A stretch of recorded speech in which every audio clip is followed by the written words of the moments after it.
तो देश के सबसे पसंदीदा डिबेट शो देश की बहस में मैं दीपक चौरसिया आपका अभिनंदन करता हूं, वंदन करता हूं, सादर नमस्कार करता हूं। आप जानते हैं देश की इकलौता बहस का शो है जो अपनी दर्शकों की राय के आधार पर चलता है। इसीलिए हम उत्तर प्रदेश का मुद्दा आज उठाने जा रहे हैं। उत्तर प्रदेश के मुद्दे को आपने कहा है आज इस पर बहस की जाए।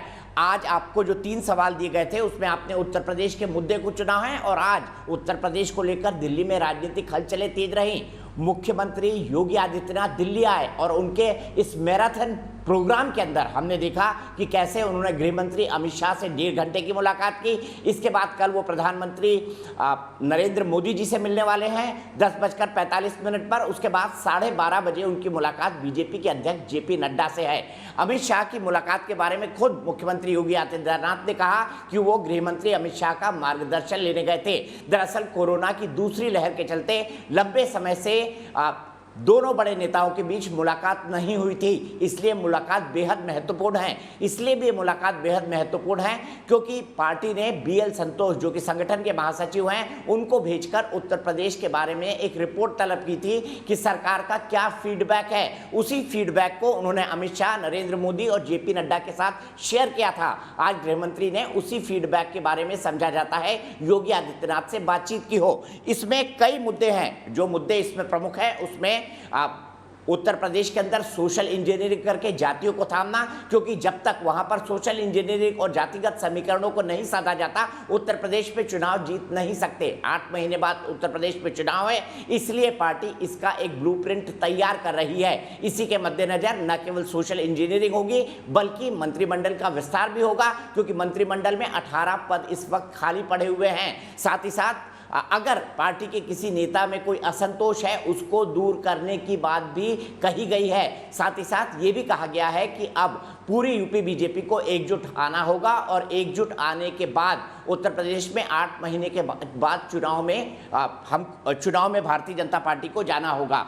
ऐसे में कल जो मुलाकात होने वाली है वो बेहद महत्वपूर्ण हो जाती है। गृहमंत्री अमित शाह और योगी आदित्यनाथ के बीच जो बातचीत हुई है उसके बाद मुख्यमंत्री योगी आदित्यनाथ कल प्रधानमंत्री नरेंद्र मोदी से मिलेंगे और उसके बाद जेपी नड्डा से। उसके बाद मुख्यमंत्री ने अपने तमाम कार्यक्रम रिजर्व रखे हैं, यानी अगर उत्तर प्रदेश चुनाव का कल कोई ब्लूप्रिंट जेपी नड्डा जी के साथ बनता है तो उस पर मंथन और चिंतन होगा। जाहिर सी बात है उत्तर प्रदेश विधानसभा चुनाव के लिए बीजेपी ने अपनी तैयारी अभी से शुरू कर दी है। साथ ही साथ जिला पंचायत के जो हाल ही में चुनाव हुए हैं, पंचायत के चुनाव जिसमें भारतीय जनता पार्टी का प्रदर्शन बहुत अच्छा नहीं रहा, अब जिला पंचायत के अध्यक्ष बनना है और उन अध्यक्षों में भारतीय जनता पार्टी के ज्यादा से ज्यादा अध्यक्ष कैसे बने इसकी रणनीति पर भी चर्चा हुई है। इसी से जुड़ा हुआ आज का सवाल है हमारा, क्या यूपी में अपनी जीत दोहरा पाएगी बीजेपी? देश की बहस में यही हमारा सवाल है। आप हाँ या नहीं में जवाब दे सकते हैं। मैं आपको बता दूं कि आपका जो जवाब है वो हमें किस किस तरीके से प्राप्त होता है आप बहुत अच्छी तरह जानते हैं। आप देखिए, हम ग्राफिक के जरिए आपको दिखाते हैं। आप हमारे वेबसाइट पर जा सकते हैं, आप हमारे मोबाइल ऐप पर जा सकते हैं, आप हमारे ट्विटर हैंडल पर जा सकते हैं, आप हमारे फेसबुक पेज पर जाकर भी वोट कर सकते हैं। कार्यक्रम पर अगर आपका कोई सुझाव है या आपका कोई विचार है तो आप हमारे साथ शेयर कर सकते हैं।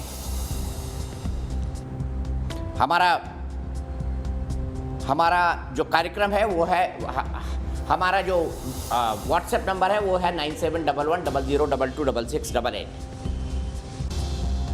माफ कीजिएगा 9711002266। और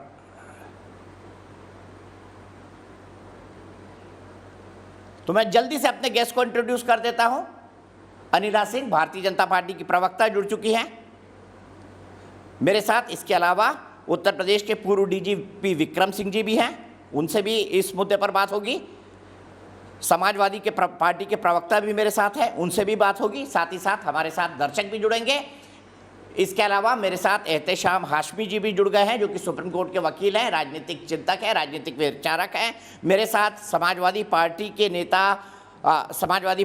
नेता मेरे साथ कपिल श्रीवास्तव जी जुड़ गए हैं जो कि समाजवादी के प्रवक्ता हैं, और डॉक्टर सतीश प्रकाश जो कि एक राजनीतिक विश्लेषक हैं। अनिला सिंह जी से शुरुआत करता हूं। अनिला सिंह जी, आज की मुलाकात और कल की मुलाकात के मायने, उत्तर प्रदेश में भारतीय जनता पार्टी ने मिशन उत्तर प्रदेश की शुरुआत कर दी है। आप दीपक जी इसको जिस तरीके से भी सोचना चाहें बिल्कुल आप स्वतंत्र है सोचने के लिए, इसमें कोई दो राय है ही नहीं। कि भाई चुनाव जो है अगले साल है, कहने को अगले साल है पर हाँ, कुछ महीनों की ही बात है। अब भारतीय जनता पार्टी तो बिल्कुल मजबूती से चुनाव लड़ती है और आपस में पूरा विचार-विमर्श होता है, चाहे वो शीर्ष नेतृत्व हो, चाहे वो हमारे प्रदेश का नेतृत्व हो, चाहे हमारे लीडर्स हों, चाहे हमारे संगठन के पदाधिकारी हों और चाहे वो हमारे आम कार्यकर्ता हों। आपस में मिलकर, बैठकर, बात कर पूरा स्ट्रेटेजाइज़ कर हम आगे बढ़ते हैं, विषय कोई भी हो, चाहे वो चुनाव का विषय हो या वो कोरोना का विषय हो। तो बैठक किस विषय पे हो रही है, ये तो आपको भी पता चल जाएगा, उसके ऊपर मैं टिप्पणी नहीं करूँगी, परंतु अगर आप मुझसे पूछते हैं कि क्या आप लोग चुनाव की तैयारी कर रहे हैं भारतीय जनता पार्टी उत्तर प्रदेश? बिल्कुल क्यों नहीं करेंगे? चुनाव की तैयारी भी करेंगे, चुनाव लड़ेंगे भी और जीतेंगे भी। लेकिन अनिला जी, जो सबसे बड़ी बात है, दूसरी लहर को लेकर सभी राजनीतिक दल सवाल उठा रहे हैं कि उत्तर प्रदेश ने बेहतर नहीं किया। आप क्या कहेंगी, क्या जवाब देंगे ऐसे राजनीतिक दलों को, और क्या इस नेगेटिव परसेप्शन को आप पॉजिटिव में बदल पाएंगे, जो भारतीय जनता पार्टी की सबसे बड़ी चुनौती होगा? देखिए, जो वेव 2 आई कोरोना की दीपक जी, हम अच्छी तरीके से जानते हैं कि वो म्यूटेटेड वायरस था और इतना खतरनाक और भयानक वायरस था जिसने अचानक हमारे ऊपर हमला किया। हाँ, ये बात दूसरी है कि जनवरी से ही जो है रेड फ्लैग दिखाया जा रहा था कुछ प्रदेशों को कि आपके यहाँ जबरदस्त ट्रेंड देखने को मिल रहा है। आप प्लीज़ कंट्रोल करिए इसको। अपने जो हेल्थ सेक्टर है, इंफ्रास्ट्रक्चर है, उसको मजबूत करिए। परंतु हमने देखा ना महाराष्ट्र ने सुनी, ना छत्तीसगढ़ ने सुनी और जो कोरोना का बॉम्ब फूटा वहाँ पे वो पूरे देश में फैला। उत्तर प्रदेश जो है एक बड़ी आबादी वाला प्रदेश है, 24-25 करोड़ की आबादी यहाँ पर रहती है। मतलब विश्व में केवल 2 और ऐसे देश हैं जिसकी आबादी हमारे प्रदेश से ज़्यादा है, बाकी तो सबकी आबादी हमारे प्रदेश से कम है। ऐसे प्रदेश पे अचानक जब इतनी बड़ी विपदा आकर पड़ी, तो योगी आदित्यनाथ जी जो खुद कोरोना से ग्रसित हो गए थे, उन्होंने कोई भी रेस्ट नहीं किया। जैसी रिपोर्ट नेगेटिव आई, वो आपको धरातल पे दिखाई दे गए। तो टीम 9 इस बार टीम 9 बनी है। तो टीम 9 ने अच्छा काम किया, प्रदेश में भी काम किया। टीम 9 जो है हर जिले में भी है।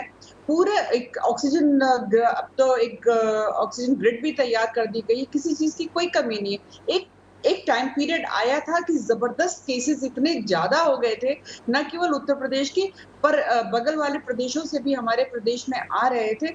हमने देखा एक टफ समय देखा, पर मुझे पूर्ण विश्वास है कि जो उत्तर प्रदेश की जनता है, वो समझती है कि एक समय आया था जब एकदम से सब चारों ओर से घिर गए थे, पर उसको टैकल अच्छे से किया गया है। उत्तर प्रदेश की जनता जानती है कि एक नेतृत्व ऐसा चाहिए उत्तर प्रदेश को कि जो ट्रांसपेरेंसी से काम करे, जिसका कोई हिडन एजेंडा नहीं है, उसको कोई अपना व्यक्तिगत परिवार नहीं है पालने के लिए, ना ही कोई क्षेत्रीय दल है पालने के लिए।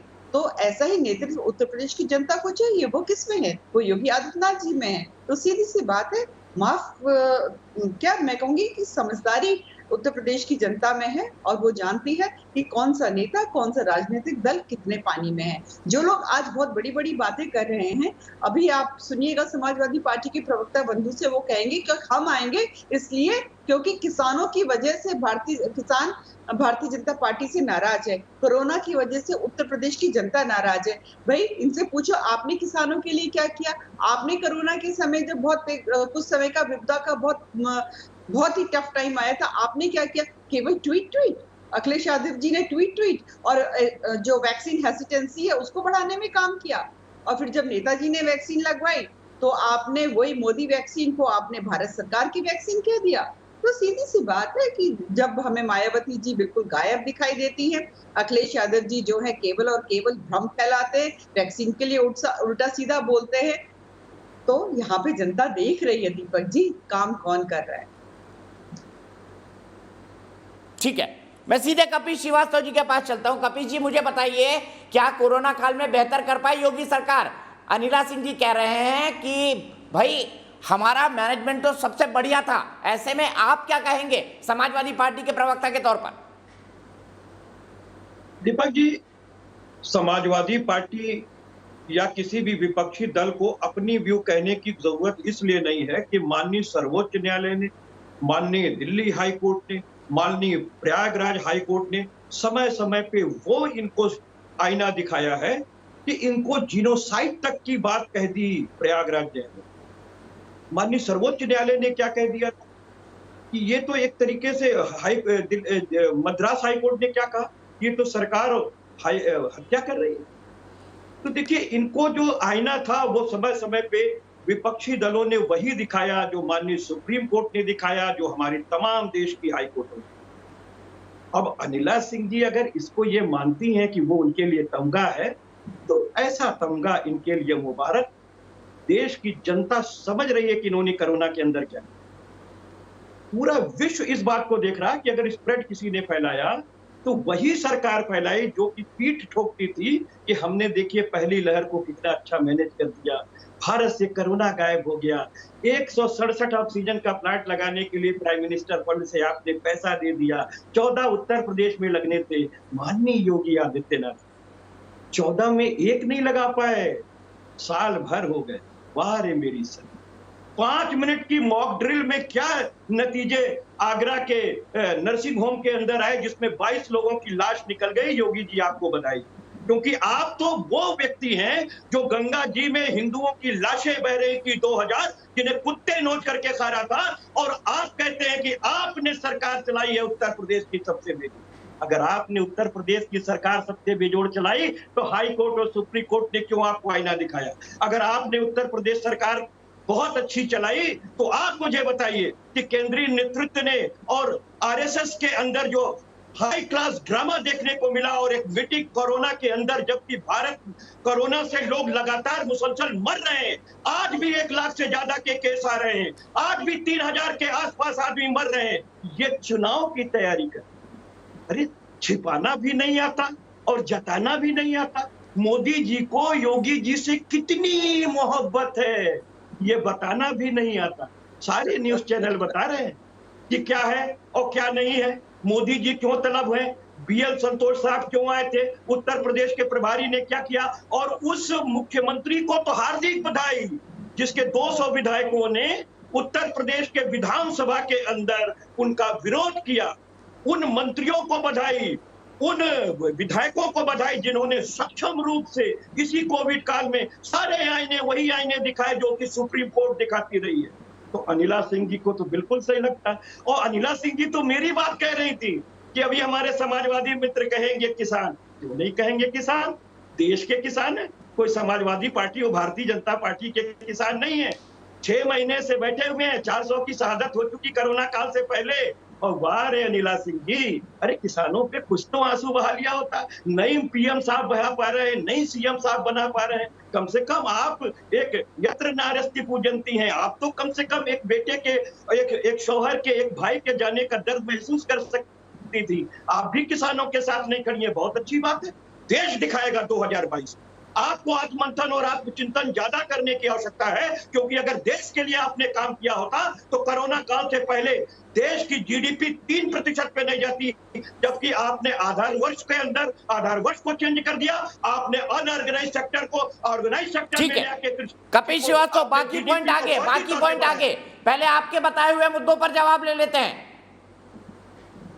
आपके बताए मुद्दों पर जवाब लेते हैं। अनिला सिंह जी, समाजवादी पार्टी का आरोप है कि पार्टी के अंदर असंतोष है, इसीलिए बीएल संतोष को भेजना पड़ा, इसीलिए तमाम कवायद हुई। मुझे जवाब दीजिए, क्या पार्टी के अंदर असंतोष है? और वो कह रहे हैं कि विधायक की बगावत कर रहे हैं आपके, ऐसे में कैसे चुनाव होगा? देखिए, समाजवादी पार्टी और समाजवादी पार्टी के प्रवक्ता से इससे ज्यादा समझ आप क्या अपेक्षा रखते हैं? एक ऐसा राजनीतिक दल जो अखिलेश यादव जी से शुरू होता है और अखिलेश यादव जी पे खत्म हो जाता है। ये संगठन क्या जाने, ये पदाधिकारी क्या जाने, ये एक सिस्टम को क्या जाने, ये क्या जाने कि किस प्रकार से जो बड़े नेता होते हैं वो अपने साथ के नेताओं को या अपने छोटे कार्यकर्ताओं के साथ या जो अपनी पूरी टीम है उसके साथ बैठकर विचार विमर्श कर कुछ उनकी सुनकर कुछ अपनी कहकर पार्टी को कैसे आगे बढ़ाते हैं, जहां पर केवल और केवल सूरज भी अखिलेश यादव जी, चंदा भी अखिलेश यादव जी, तो ये तो गाना गाएंगे, चंदा भी तू, सूरज भी तू, यही गाना गाते रहते हैं समाजवादी पार्टी वाले। पर हमारे पार्टी में ऐसा नहीं होता है। हमारे पार्टी में एक सिस्टम है जिसको फॉलो किया जाता है। यहाँ पर जैसे बीएल संतोष जी का विषय है, सब जानते हैं, राष्ट्रीय संगठन मंत्री हैं, उनको दौरे करने होते हैं। जब से उन्होंने पद संभाला एक बड़ा दौरा किया ही नहीं था उत्तर प्रदेश का, उनको आना ही था। राधा मोहन सिंह जी हमारे प्रभारी हैं उत्तर प्रदेश के, उनको आना ही होगा। एक सिस्टम है, जो कि समाजवादी पार्टी कभी भी नहीं समझ सकती, बीएसपी कभी भी नहीं समझ सकती, कांग्रेस पार्टी कभी भी नहीं समझ सकती। कांग्रेस पार्टी का तो आप हाल देख ही रहे हैं, और समाजवादी पार्टी, मैंने कहा ना, मैं तो चुनौती देती हूँ, जो किसानों की बात करते हैं, जरा गिना दीजिए आपने क्या क्या किया किसानों के लिए। आप चलिए हमसे बेहतर है तो गिना देना, मैं तो खुली चुनौती देती हूँ। और दूसरी बात, कोरोना में हमने कोई ऐसा कानून नहीं लाया जिसके लिए 6 महीने बैठ करके किसान बात कह रहा क्यों बोल रहे हैं? आपको एक बात सोचना चाहिए। आपने मुझसे पूछा तो मैं कह रहा हूँ, सच कड़वा होता अगर है, आप मुझसे सच ना कड़वा पूछती, होता है, आप ये ना सच कहती कि ये कड़वा होता बतावें, है। तो हम बिल्कुल यहाँ नहीं बोलते। पे अखिलेश यादव जी की आपने आरती प्रश्न उतारी पूछा, जाती तो मुझे हो, देना अखिलेश पड़ेगा। यादव जी के लिए गाने गाए जाते हो, चंदा भी तू, सूरज भी तू, चांद सितारे सब कुछ तू ही तू, सारी दुनिया तेरे कदमों में। ये समाजवादी पार्टी अच्छा, एक गाने बात गाती बताइए, रहती है अगर वो अखिलेश यादव जी चाँद को और लेके। सूरज की पर सारी क्वालिटी रखते हैं, समझिए तो उत्तर आपको प्रदेश, क्या दिक्कत है? अखिलेश लोकतंत्र है, यादव हम जी गाना नहीं है। गा सकते और हैं। ना ही कपिल जी मैं आपको आपका बता जवाब दीजिए, दूंगा। जगह अगर आप नहीं दोनों है, बोलेंगे नहीं आपकी है। आवाज नहीं नागरिक जाएगी। जो है वो बताइए, जानता है कि उसको क्या चाहिए। वो आरोप लगा रहे हैं कि ये परिवार की पार्टी है, उत्तर प्रदेश की नहीं। उनका आरोप बड़ा सीधा है, कपिल श्रीवास्तव जी। दीपक जी, नहीं तो संविधान पे भरोसा नहीं है कि देश में लोकतंत्र चल रहा है। जिस जगह पे निर्वाचन होता हो, उस जगह पे ये राजतंत्र कैसे स्थापित कर सकती है जो कि उत्तराधिकार में कोई व्यक्ति पाता हो। हमारे पार्टी में इनसे बेहतर लोकतंत्र है, क्योंकि हमारी पार्टी ने शुचिता का यज्ञ 2017 में कर करके दिखाया है। एक लाइन पे भी अगर ये स्टर करके अगर सात्विक विचारों को रख सके तो बताइए मुझे। मैं तो बहुत सीधी सी बात कहता हूं कि हमारे यहाँ अगर कोई मुख्यमंत्री बनता है तो विधायक ही अपने विधायक दल का नेता चुनता है। हमारे यहाँ कोई राष्ट्रीय अध्यक्ष बनता है तो हम सारे लोग चुनते हैं तो बनता है। आपको क्या प्रॉब्लम है? क्या बिना किसी निर्वाचन के कोई बन जाएगा क्या विधायक? कोई सांसद बन जाएगा क्या? बिना विधायकों के चुने कोई मुख्यमंत्री बन जाएगा क्या?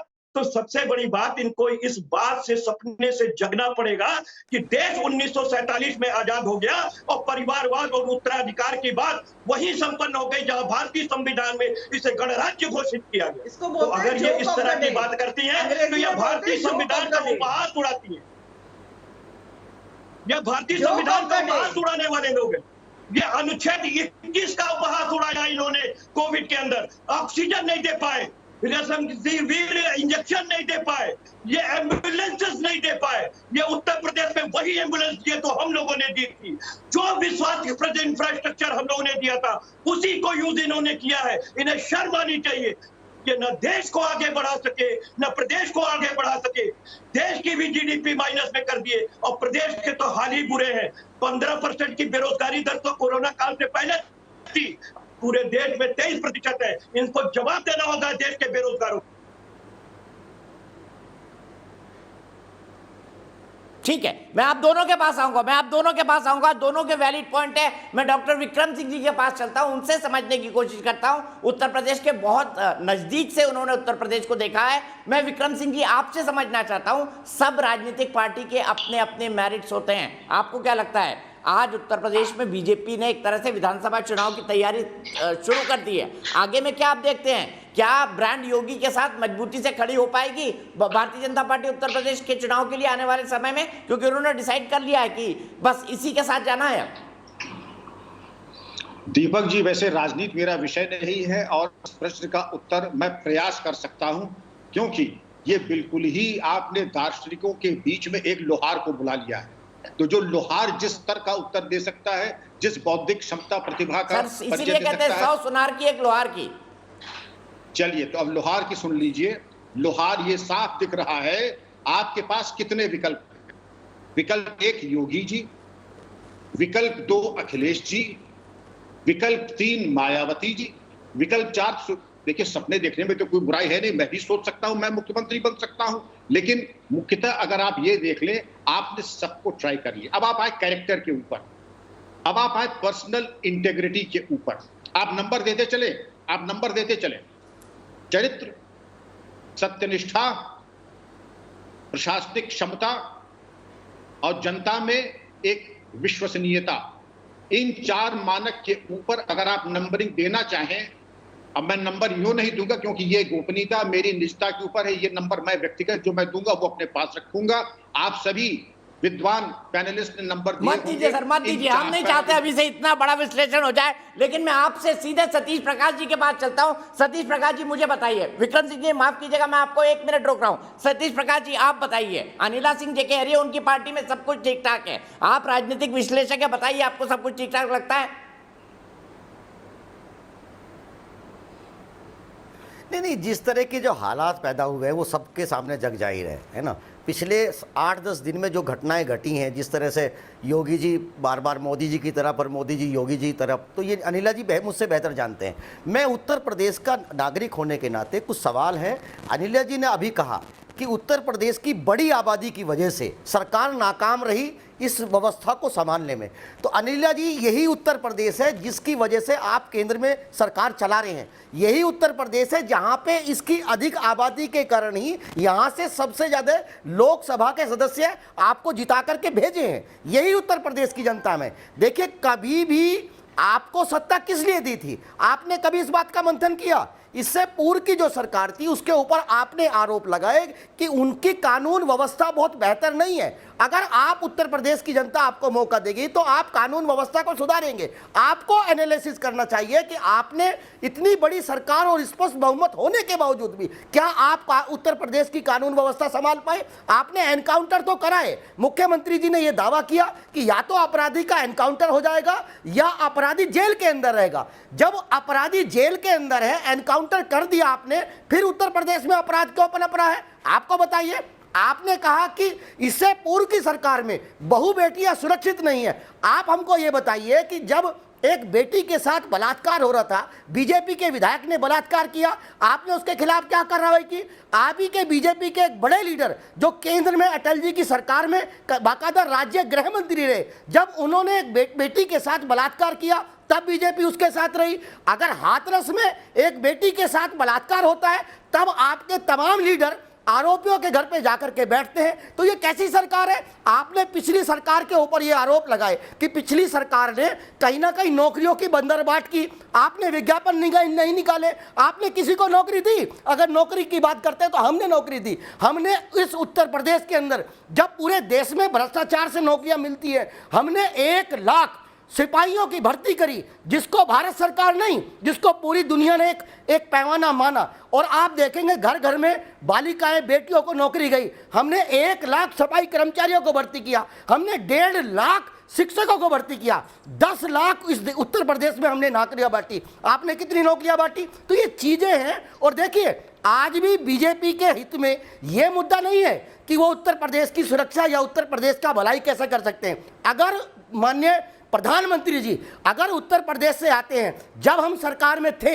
हम मानते हैं कि उत्तर प्रदेश की बड़ी आबादी है, वहां संसाधनों की कमी है। आप अगर सरकार बीजेपी की है तो उत्तर प्रदेश की जो राज्य सरकार है वो केंद्र से क्यों नहीं एक आर्थिक बजट की बात करती है? आप 1 लाख करोड़ रुपए की उत्तर प्रदेश की जनता के लिए मांग कीजिए ना। हम जब सत्ता में थे हमने 80,000 करोड़ रुपए केंद्र सरकार से मांगा। हालांकि तब की तात्कालिक जो बीजेपी कांग्रेस की सरकार थी उसने हमारी बातों को नहीं माना। देखिए दीपक जी, महामारी गई नहीं है, महामारी भी आएगी, चुनाव भी आएंगे। आपको यह तय करना है कि आपको चुनाव जीतना है या जो महामारी है उसके खिलाफ लड़ना है। देखिए, आज आपको एक बात का पुनर्मंथन करना पड़ेगा कि उत्तर प्रदेश की जो स्वास्थ्य व्यवस्था है वो कहीं ना कहीं उसको बहुत बेहतर और बढ़िया संसाधनों की आवश्यकता है। अनिला सिंह कह रही है कि कोरोना मैनेजमेंट बिल्कुल ठीक रहा। क्या ठीक रहा यूपी और देश में? एहतेशाम जी बताइए as a political analyst. Anila ji, Ehtesham के बाद आपके पास आ रहा हूं। के नाम चेंज किए। देखिए, ठीक है, सतीश प्रकाश जी को यही रोकिए, सिर्फ एहतेशाम की क्या बात, क्या कहा क्या नहीं कहा ये एक अलग बात है। लेकिन शायद अनिला जी इतनी ज्यादा भक्ति में मतलब लीन हो गई हैं योगी जी की कि उनको न्यूज़पेपर, जलती लाशें और यूपी जलता हुआ जो यूपी प्रदेश है वो उनको दिख नहीं रहा है। लेकिन मैं अपनी सिस्टर को ये बताना चाहूंगा कि बहन, अगर आप न्यूज़पेपर पढ़ती, शमशान घाट जाके देखती और वहां के युवाओं की स्थिति देखती तो शायद आप ये बयान नहीं देती। आप मातृ शक्ति हैं और हिंदुस्तान में सबसे ज्यादा एक माँ की पूजा होती है। लेकिन एक आपके रूप में मैं मानता हूं कि एक माँ यहाँ पे चैनल बैठी हुई है और अगर एक माँ ही सच्चाई बयान नहीं करेगी प्रदेश की और देश की तो आम जनता का क्या होगा? आप देखिए, आप इस बात से एक इत्तेफाक रखेंगे कि यूपी में कोविड के टाइम पे रेप और बाकी क्रिमिनल केसेस में बहुत ज्यादा इजाफा हुआ है। यूपी में जब पंचायत इलेक्शन कराए 1600 से ज्यादा सरकारी टीचरों की जान चली गई, उनके लिए आप लोगों ने क्या किया बताइए आप।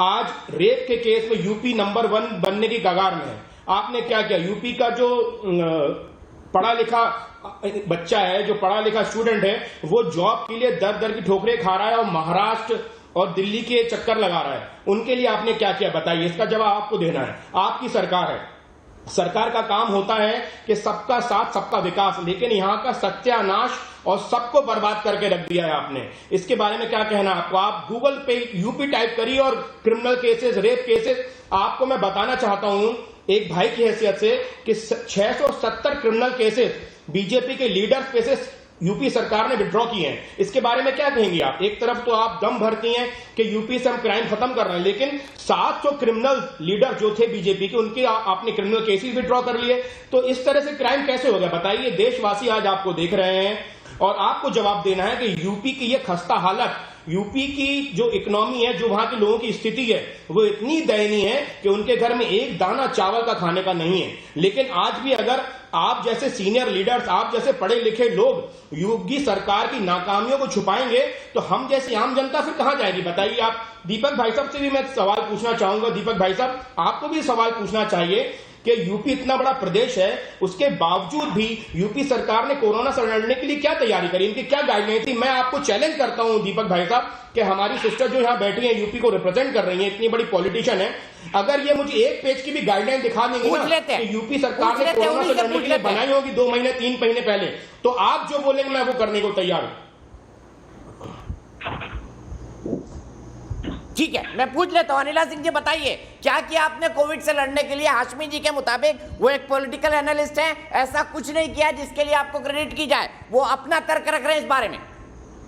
जी, पता नहीं कितने पॉलिटिकल एनालिस्ट है, पर एजेंडा साफ समझ में आ रहा है कि किस एजेंडा के साथ ये बैठे हुए हैं। सतीश जी को भी आपने कहा पॉलिटिकल एनालिस्ट है, और वो ये कह रहे हैं हमारी सरकार थी तो इतनी नौकरियां दी, हमारी सरकार थी तो अपराधियों के ये हाल हो जाते। तो ये पता नहीं, अगर पॉलिटिकल एनालिस्ट है तो किस राजनीतिक दल के विषय में बात कर रहे हैं। मैं बता देती हूँ किस राजनीतिक दल के विषय में बात करते हैं। अभी की बात करते हैं अनिला जी, अभी की बात करते हैं। नहीं, मैं अब मुझे बोलने दीजिए प्लीज दीपक जी। ये बीएसपी समर्थक किसी के लिए नहीं, किसी के लिए नहीं, किसी के लिए नहीं। अनिला जी आप बोलिए, आप बोलिए, एहतेजाम जी का जवाब सर्टिफिकेट आपने बांटना शुरू कर दिया बीएसपी समर्थक है तो बीएसपी समर्थक से मैं ये पूछना चाहती हूँ कि साहब आपकी मैडम है कहाँ एफआईआर दर्ज कर दी की।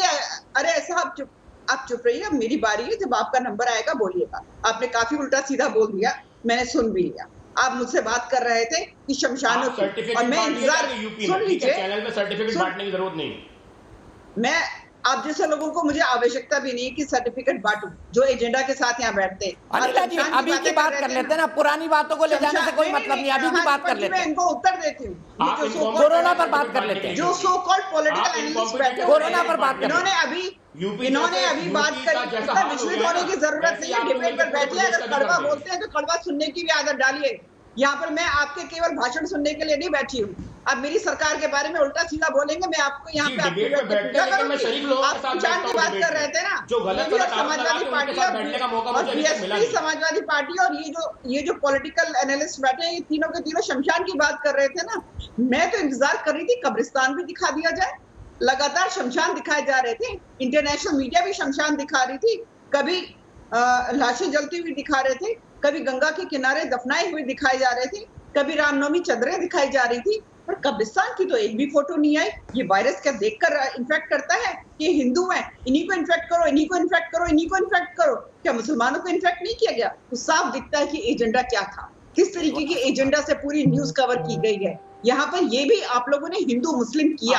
ये भारतीय जनता पार्टी की फितरत नहीं है कि कोरोना जैसी विपदा आए और हम इसमें हिंदू मुस्लिम करें। पर केवल और केवल शमशान दिखाने का मकसद ये था कि हिंदुओं देखो कोरोना मैनेजमेंट नहीं हो पा रहा। मुसलमानों को क्यों नहीं दिखाया गया? हाँ, कब्रिस्तान क्यों नहीं दिखाए गए? केवल हिंदुओं को दिखाया जा रहा है। क्या मतलब है इसका? कोरोना। और मैं एक चीज और बता दूं सतीश जी, आप कह रहे थे कि मैं बहाना कर रही हूँ कि हमारी बड़ी आबादी है। मैं सत्य पे बोलती हूँ, 25 करोड़ की आबादी वाले प्रदेश को ऊपर इतनी बड़ी विपदा आई और उसको जिस तरीके से कंट्रोल किया है उत्तर प्रदेश के मुख्यमंत्री जी ने, आज उसका उदाहरण स्थापित हो गया है। हाँ, उस वक्त भी सबसे ज्यादा केसेस जो थे उत्तर प्रदेश में नहीं आए थे। उत्तर प्रदेश ने हमेशा चीजों को कंट्रोल करके रखा। अगर 25 करोड़ की आबादी है तो आपको लगेगा ही लगेगा, यहाँ पे इतने लोग इन्फेक्ट हो रहे हैं, डेथ भी हो रही है, तो आप इसके मतलब है कि जो नेतृत्व जो सरकार है उसके ऊपर आप कॉर्नर कर देंगे।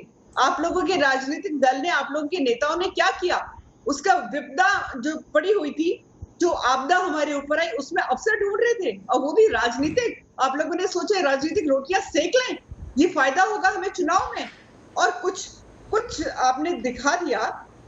पंचायत के चुनाव में तो हौसले बहुत बुलंद हो गए।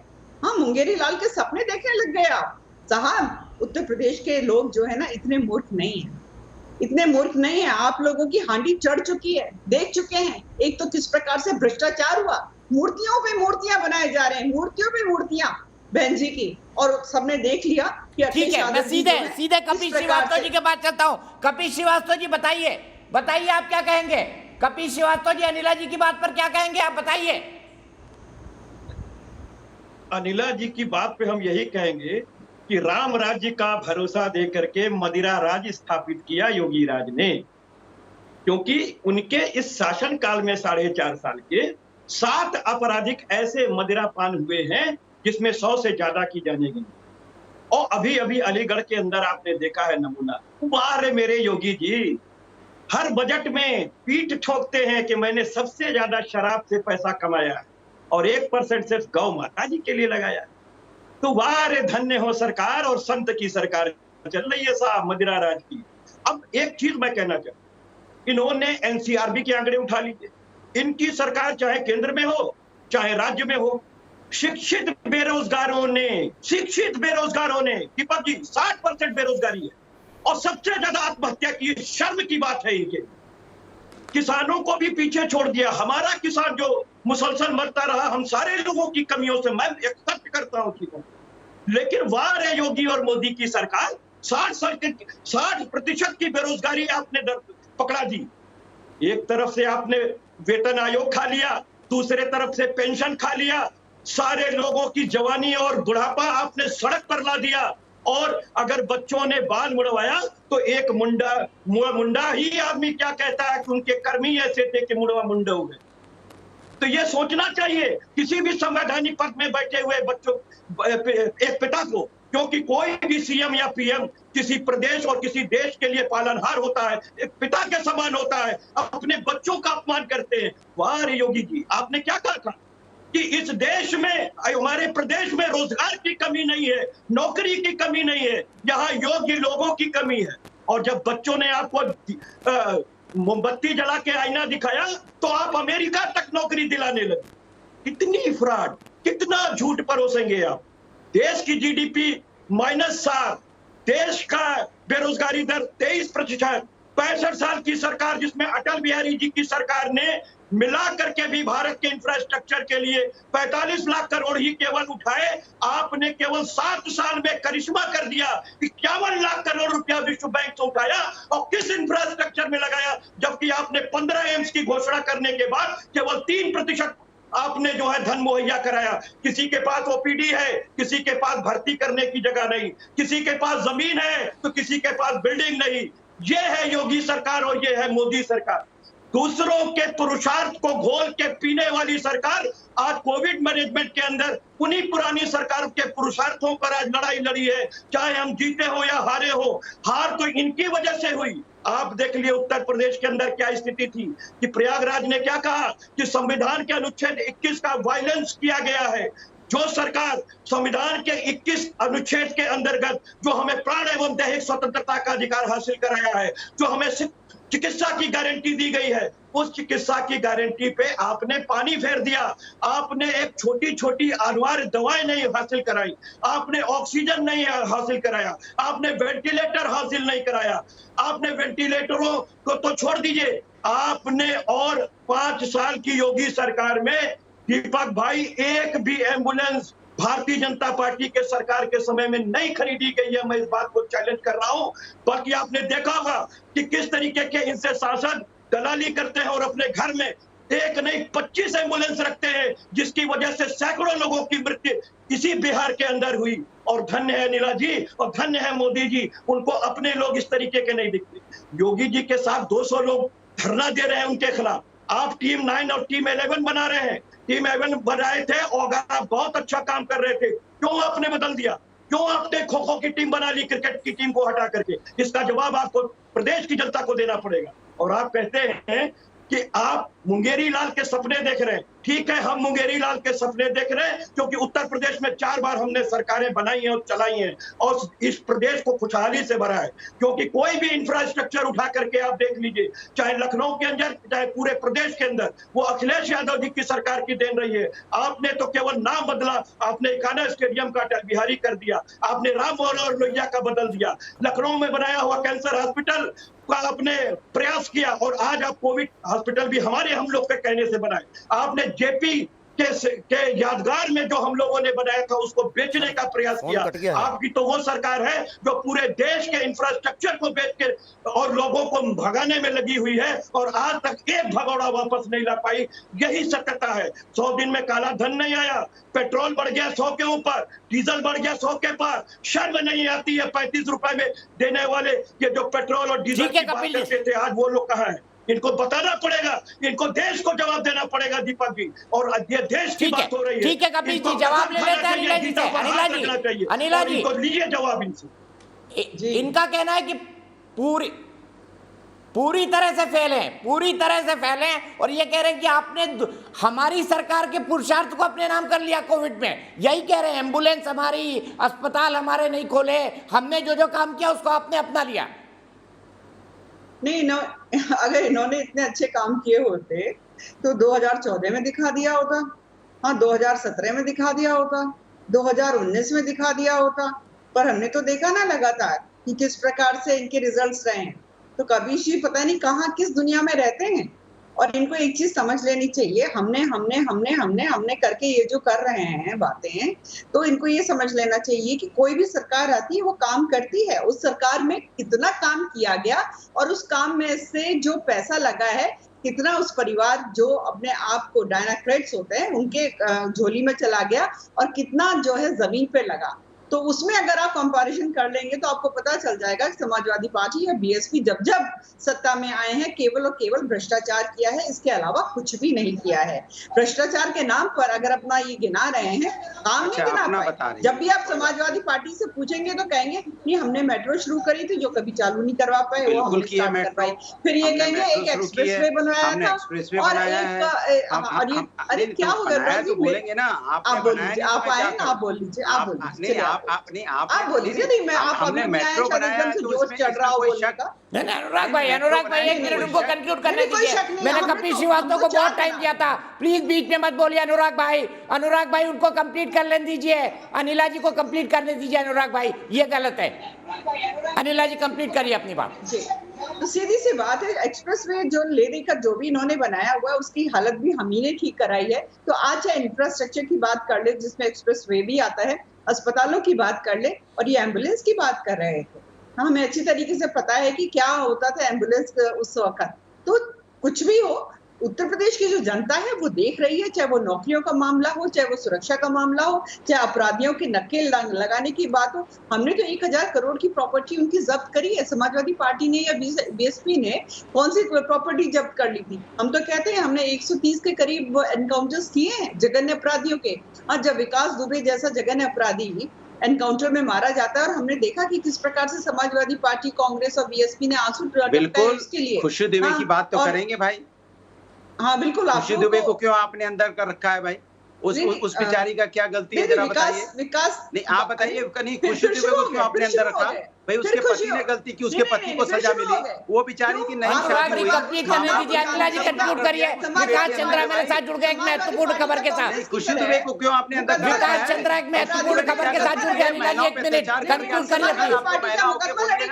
महिलाओं पे अत्याचार क्यों हो रहा है? आप महिला उस बच्ची के बारे में बोलिए, वो बच्ची आज जेल में बंद है, किस बात के लिए बंद है? अरे उसके पता कि नहीं, उसका पति क्रिमिनल था, उसको सजा मिली, उसकी पत्नी की क्या गलती है भाई?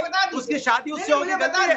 हिंदू रीति रिवाज के अंदर नहीं, हिंदू रीति रिवाज से शादी हो गई, वो उसका पति हो गया तो उसकी पत्नी को जेल भेज देंगे? मतलब आप अपने लोगों के खिलाफ जेल भेज रहे हो? कमाल की बात करो, ये उसकी सजा है। अनुराग जी बीच में नहीं प्लीज, अनुराग जी मैं आपको पूरा मौका दूंगा, आज बहुत वक्त है मेरे पास। को आपने जेल के अंदर डाल दिया, बट उसकी माँ पे क्या गुजर रही है? अरे एक माँ की खुशी लौटा दो, हिंदुस्तानी माँ की, उत्तर प्रदेश की माँ की एक खुशी लौटा दो। उत्तर प्रदेश की माँ की खुशी को क्यों आपने अंदर रखा है? और किसी का पति क्रिमिनल हो सकता है, उसकी बीवी क्रिमिनल नहीं है जो आपने उसको जेल के अंदर में डाल दिया। उसकी बीवी को आपने जेल के अंदर में क्यों डाला, ये मैं पूछ रहा हूँ बार बार। आप बताइए क्यों आपने डाला है खुशी दुबे को? खुशी दुबे को क्यों डाला है? आप तो खुद महिला है, आप महिला की मदद नहीं करना चाहती। माँ के 10 दिन की शादी, उससे बेचारी को यह भी नहीं पता होगा कि उसका पति है कौन और उसका पति कौन है, उसको मालूम नहीं। उसका पति क्रिमिनल निकला, उसको सजा मिल गई। अनुराग जी ऐसे क्यों बोलते हैं आप? अरे उसकी बीवी की गलती तो बताओ, उसका कौन सा गलती है? उसने कौन सा मर्डर किया? अच्छा मैं आप दोनों को रोक रहा हूँ, रुकिए। अनुराग जी आप बीच में क्यों टपकते हैं? जानती है भैया, खुशी दुबे की बात है, ये एक महिला सम्मान की बात है। महिला सम्मान के लिए तो हम दीपक जी आपसे बोलेंगे, आप भी बीच में कूदिए। एक बच्ची के सम्मान की बात है, एक विहाता जिसकी शादी हो गई गलती से, उसका पति क्रिमिनल था, उसको सजा मिल गई, तो उस बच्ची का क्या गलती है जो उसको जेल में डाल रखा है? ये बताइए ना, बताइए खुशी दुबे की क्या गलती है? खुशी दुबे की गलती बताइए। यादव जी के बेहद निकट है, एक बहुत बड़ा चेहरा है समाजवादी पार्टी का। खुशी दुबे की चिंता बताइए। विकास दुबे के परिवार और उससे जुड़े हुए परिवार। खुशी दुबे की बताइए ना, खुशी दुबे ने क्या गलती की है जो आपने उसको अंदर डाल रखा है? खुशी दुबे ने क्या गलती की है? आप एक महिला है, महिला की मदद नहीं करेंगे, उसको बेवजह जेल के अंदर डाल रखा। सिर्फ उसकी इतनी गलती थी कि माँ बाप ने उसकी शादी कर दी। उसने देखा खुशी दुबे की, अमर दुबे से शादी हो गई, अमर दुबे क्रिमिनल था, उसको सजा मिली, लेकिन खुशी दुबे को किस बात की सजा मिल रही है? क्यों उसकी जिंदगी बर्बाद की जा रही है? क्यों उसकी जिंदगी बर्बाद की जा रही है? मैं आपसे पूछना चाहता हूँ, उसने क्या गुनाह किया? उसने शादी करना गुनाह है क्या? हिंदू रीति रिवाज से शादी होना गुनाह है क्या? हिंदू रीति रिवाज से शादी होना गुनाह है क्या? और हिंदू रीति रिवाज में आप जानते हो कई बार ऐसा होता है कि माँ बाप लड़का देखते हैं, शादी कर देते हैं, लड़की की शादी हो जाती है, उसके बाद में पता चलता है कि लड़का क्रिमिनल था तो लड़के को सजा मिल गई, लेकिन आपने उसकी पत्नी को किस बात की सजा दी? उसने तो दुनिया भी नहीं देखी, उसे तो मालूम नहीं है कि शादी के बाद जिंदगी होती क्या है, और उसने आपने खुशियां छीन ली, उसको जेल भेज दिया। ठीक है, एक मिनट में आप दोनों को रोक रहा हूं। अनुराग जी थोड़ा सुनिया करिए। अनुराग जी आपकी गाड़ी बिना ब्रेक के क्यों चलती है? एक मिनट के लिए रोक रहा हूं, मेरे पास एक महत्वपूर्ण अपडेट आया है। मैं सीधे चलता हूं अपने रिपोर्टर विकास चंद्रा के पास, उसके बाद आप दोनों के पास आऊंगा। विकास बताइए किस परिप्रेक्ष्य में आज अमित शाह जी और योगी आदित्यनाथ जी की मीटिंग हुई है? देखिए, योगी आदित्यनाथ का दीपक जी दौरा, दिल्ली दौरा काफी महत्वपूर्ण है। इसमें कई इसके आयाम सामने अब धीरे धीरे निकल के आ रहे हैं। एक तो जो है सरकार में वहाँ जो फेरबदल होने वाली है, जिसमें वो सत्ता में संतुलन स्थापित करना है, उसको लेकर के अहम बातें अमित शाह के साथ योगी आदित्यनाथ की। दूसरी संगठन को लेकर, क्योंकि योगी आदित्यनाथ चाहते हैं कि जो पूर्वी उत्तर प्रदेश है, पूर्वांचल है, वहाँ का संगठन उनके मुताबिक हो, और इसी को लेकर के काफी दिनों से गतिरोध भी चल रहा है। उनका साफ तौर पर कहना है कि वो पूर्वांचल के संगठन को अपने हिसाब से रखना चाहते हैं, क्योंकि दूसरे लोगों पर उन्हें भरोसा नहीं है, और वो जब चुनावी माहौल होगा तो ऐसे लोगों रखेंगे जिस पर उनको पूरी तरीके से विश्वास हो, सही ढंग से वो काम कर सकें। तो इस संगठन की इशू को काफी बल देते हुए योगी आदित्यनाथ ने उठाया। उसमें उन्होंने पूर्वांचल के संगठन की बात की और सत्ता संतुलन की बात वहां पर की। अमित शाह ने भी कई बातें उनके सामने रखी कि किस तरह आगामी चुनाव को देखते हुए कैबिनेट के जरिए कैसा राजनीतिक संदेश दे सकते हैं, किस तरह से जातिगत समीकरण को संतुलित कर सकते हैं, किन लोगों को उसमें लाया जा सकता है और किसे एक तरीके से ड्रॉप किया जा सकता है। तो संगठन और सरकार को लेकर के आज अमित शाह और योगी आदित्यनाथ में बहुत ही महत्वपूर्ण बैठक हुई है। जी ठीक है, कल का उनका क्या कार्यक्रम है? कल पीएम से मिलना है, जेपी नड्डा से मिलना है, तो क्या कुछ निर्णय होने वाले हैं उत्तर प्रदेश के बारे में? विकास जी, निश्चित तौर पर जो बातें काफी दिन से चली आ रही थी संगठन को लेकर के, और तमाम नेता जो दिल्ली से लखनऊ भेजे गए थे, उसके बाद दिल्ली में बैठक हुई। तो कल जब वो प्रधानमंत्री से मिलेंगे, 11:15 बजे वहां पहुंचेंगे, 11 बजे उनकी मीटिंग शुरू हो जाएगी, 12:30 बजे बीजेपी अध्यक्ष जेपी नड्डा से मिलेंगे। जेपी नड्डा से मिलने के बाद वो संगठन महामंत्री बीएल संतोष से भी उनकी मुलाकात होनी है। तो जब बीएल संतोष और जेपी नड्डा से मिलेंगे तो निश्चित तौर पर वहाँ की राजनीति को लेकर, वहाँ के संगठन को लेकर किस तरीके से सत्ता में संतुलन स्थापित किया जाए, जो असंतोष है उस असंतोष को दूर करने करने के लिए क्या पार्टी की ओर से उन्हें निर्देश मिलता है। तो जो जानकारी मिली है कि पार्टी ने साफ तौर पे कहा है कि जो विधायकों की नाराजगी है उसे वो दूर करें और सोमवार का दिन विधायकों के लिए रखें, जिस दिन कोई भी विधायक अगर उनसे जाता है तो सीधे तौर पर मुख्यमंत्री से वो मिले, अपनी बात रखे। तो कई सारी चीजें हैं जो ऐसा है। तो कल का दिन भी काफी महत्वपूर्ण है, अहम है और कई लोगों से योगी आदित्यनाथ मिलेंगे। जी ठीक है, कैसे महत्वपूर्ण हो जाता है ये दौरा? विकास आप बने रहिए हमारे साथ। सीधे चलता हूं एनके सिंह साहब के पास। एनके सिंह साहब, योगी जी का आना, अमित शाह जी से मिलना लंबे समय बाद, क्योंकि कोरोना की दूसरी लहर आ गई थी और पूरा देश उसमें लगा हुआ था। उसके बाद कल प्रधानमंत्री और जेपी नड्डा से मिलना, बीएल संतोष साहब की मीटिंग के परिप्रेक्ष्य में कितना महत्वपूर्ण मानते हैं जब पार्टी योगी के नेतृत्व में चुनाव लड़ने जा रही है? यानी उनका मुख्यमंत्री का काम चलता रहेगा और पार्टी को सोशल इंजीनियरिंग भी करनी है।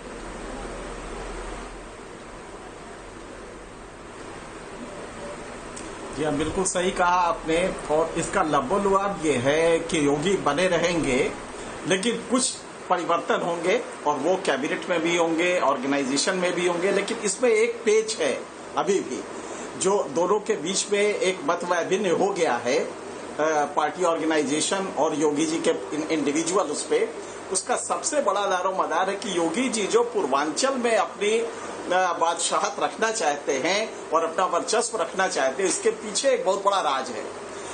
पूर्वांचल में योगी काफी इन्फ्लुएंस है, पार्टी को डैमेज भी कर सकते हैं और पार्टी को बना भी सकते हैं। लिहाजा वहां पे वो, वरना कोई भी चीफ मिनिस्टर ये कह सकता है भाई पूरा वर्चस्व यूपी में हमारा होना चाहिए, लेकिन अगर वो सिर्फ पूर्वांचल में मांग रहे हैं तो जहां उनका इन्फ्लुएंस बहुत ज्यादा है, वो जानते हैं पश्चिमी यूपी में बीजेपी की स्थिति खराब है, बहुत अच्छी नहीं है। लिहाजा पूर्वांचल से ही बीजेपी जीत सकती है या हार सकती है।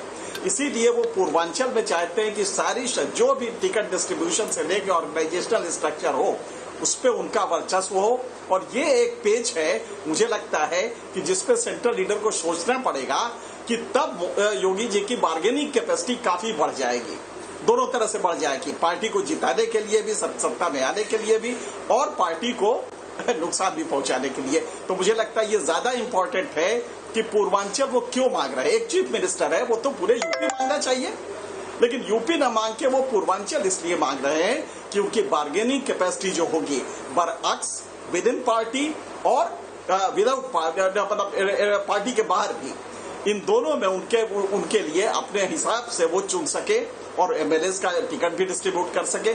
मुझे लगता है यही क्रूशियल पॉइंट है जिसपे कल तक ये फैसला होगा। जब वो मोदी से मिलेंगे, जेपी नड्डा से मिलेंगे, संतोष से मिलेंगे, तो उस समय यह फैसला होगा, क्योंकि बीजेपी भी सेंट्रल लीडरशिप जानती है कि अगर योगी जी को वर्चस्व दे दिया ईस्टर्न यूपी में तो इनके हाथ में कुछ भी नहीं रहेगा।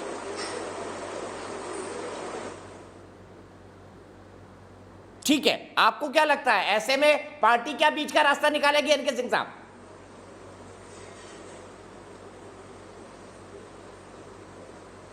अब बीच का देखिए, एक बात तो है, योगी का इन्फ्लुएंस 5 जो डिविजन्स है ईस्टर्न यूपी के, उसमें योगी जी का इन्फ्लुएंस है, इसमें कोई दो राय नहीं है। आप कह सकते हैं कि अभी कोरोना काल में, लेकिन कोरोना काल में तो जनरल लोग की नाराजगी थी, इसमें सिर्फ यूपी के लिए नाराजगी थी ऐसा नहीं है। ये तो अंदर से क्रिएट किया गया और ये पता नहीं क्यों माना गया कि योगी से लोग नाराज हैं और इसलिए हो रहा है, कोरोना मिसमैनेज हुआ है।